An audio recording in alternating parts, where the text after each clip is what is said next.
A Fox News poll shows 55% of voters believe the economy is excellent. Excellent or good, I believe it is. 55% strong. Its highest rating in almost 20 years. And most approve of President Trump's handling of the economy. Got that. Bring in Jason Chaffetz, Fox News contributor. Jason, your reaction to this? I mean, the poll shows, hey, the economy is doing fine. The economy is on fire. America's doing well. We're safer overseas. That all bodes well for the president. But again, a lot of chatter out there, you know, in the Beltway about impeachment. But I got to tell you, when you go across the country, people are not talking about it. And I recognize that Democrats want him out of office, but I think Republicans want him in office. I also, in that Fox poll, I got to raise this. That Fox poll says 50%. I mean, he's got great approval for the economy, but 50% say, get him out of office, remove him. How do you explain that?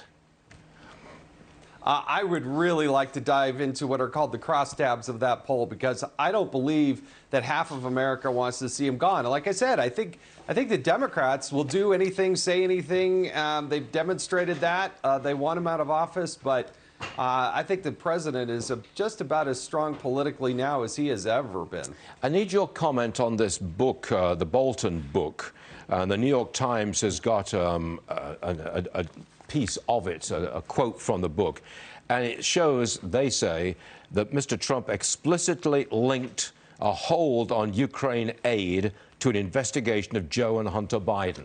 Now, that's the new factor in the impeachment story this morning. What do you make of it?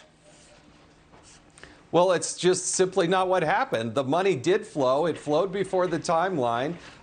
There was no anything that Ukraine had to do in order to get it. And the president has said very clearly, time and time again, I want to make sure that they are cleaning up corruption in Ukraine. But when the money does flow, it does do so before the timeline.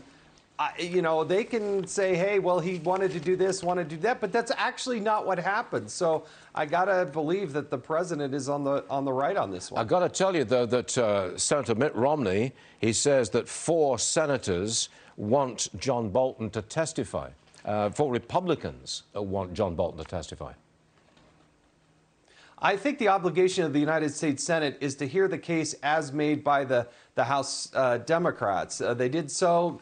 They could have gone after a number of different people. They actually, you know, I believe submitted a subpoena. Then when the court said they would hear that, they withdrew it because the timeline wasn't going to fit their accelerated timeline that they wanted to do. So, you know, it's very wrong for the House Democrats to say, well, we need these additional witnesses. At the same time, they say, we have this ironclad case. The facts are not in dispute. They can't have it both ways. They've tried to. But the obligation from the Senate is just simply to hear what the House has to say.